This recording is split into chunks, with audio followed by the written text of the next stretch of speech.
من خطابم به دوستان فارس یا ملت فارس، ما که تعلق فارسی دارن، حالا خودشون میگن ما زبانمون فارسیه، ملت نیستیم، به هر حال ما اونا را به عنوان ملت میشناسیم و متاسفانه اونا نمیخوان از خودشون تعریف بدن که خوب بود. اونا میگفتن که خلاصه ما چون ما همه‌مون میگیم که ما مثلا ترکیم، اون میگه کردم، اون میگه بلوچم، اون میگه من نیستم.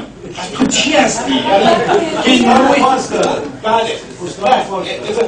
به هر حال اونا هم یه جاهای معینی زندگی میکنن، اصفهان، توی بخش خراسان زندگی میکنن، یزد، کرمان. اونا هم منطقه کمپکت یه سرزمینی زندگی میکنن. اونا تو آذربایجان زندگی نمیکنن، تو عربستان ها زندگی نمیکنن، تو کردستان زندگی نمیکنن. پس یه جاهای معینی زندگی میکنن. اونا باید اون منطقه خودشونو، مرزهای خودشون معین کنن.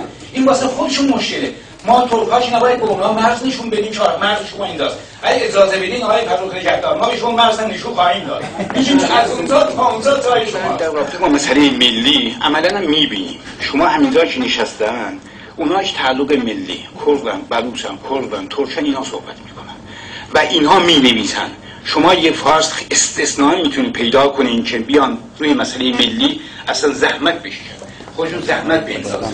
اونها مسئله حله. اینها هستن که این همون صحبت روزتونه که زنها هستن که از منافع خودشون دفاع میکنن، مینویسن فلان ستاره ملی، فمینیسم هم این داستانا. این همین داستان مسئله ملی هم هست. اینجا صحبت ها تماما اینه. یه چیز خیلی مشخصه دوستان عزیز، شکاف خیلی جدیه. تجزیه بالای سر ما، همه ما هستش. ما نمیخوایم هزینه خیلی سنگینی بدیم. اگه میخوایم خلاصه ما که نمیتونیم از کردها جدا بشیم، یا خواه ناخواه همسایه هم خواهیم بود، با فارس ها همسایه خواهیم بود، چه فدرال باشیم چه مستقل باشیم.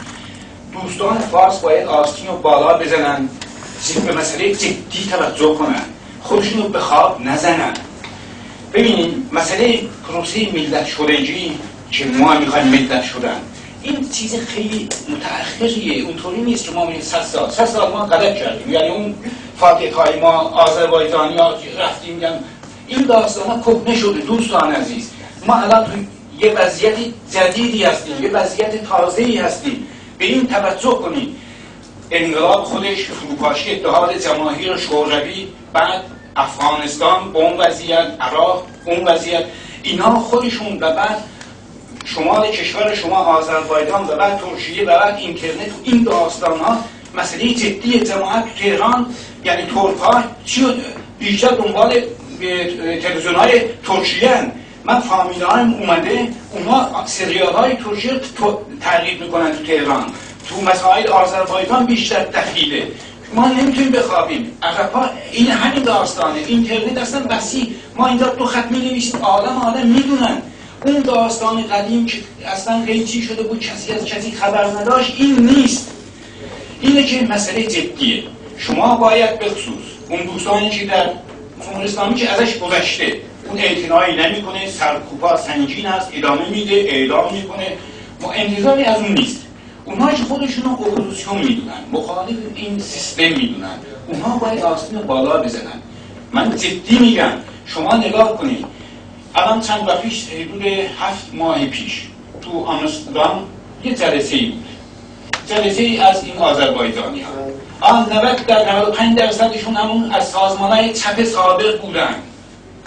یعنی تو سازمان‌های سراسری به اون معنا نه بلوچی مونده، نه ترک، البته استثنا مونده چون اونا خودشونو میخوان صاحب مملکت بشن و اینا به این ایده، ولی باز اونا هم کمن و اونها هم تو داخل خود سازمانشون نمیدونم اگه مسئله ملی رو صحبت کنن نوعا تزیه طلب فلان ناسیونالیست شناخته میشن. این واقعیته. ولی شما یه بلوچ، یه عرب، یه کرد تو داخل سازمان‌های خودشونو عمومی سراسری میدونن پیدا نمی‌کنید. اینا یا سازمان‌های خودشون تشکیل دادن یا خواهند داد یا عضوشون هستن یا عضو میشن. الان کدوم سازمان سیاسی میتونه ادعا کنه که من سراسری هستم؟ نه از مجاهدین، نه اشتراکیت، نه حزب توده، نه حزب کمونیست، هیچ کدومشون سراسری به اون معنا نیستن. نه به اون زبان مینویسن، نه به اون مناطق التفات میکنن، نه اصلا مسئلهشون هست. یه چیزهای عمومیه که معمولا تو تهران و مرکز اتفاق میفته، به این مسلطن، یعنی به این مسائل توجه میکنن. کجا از بلوچستان نوشتن؟ اون واقعا اون فلاشتی که اونجا هستش، خود بلوچان میدونن چیه. عرب‌ها دوستان عزیز روی نفت نشستن، فقر و فلاکت بیداد میکنند.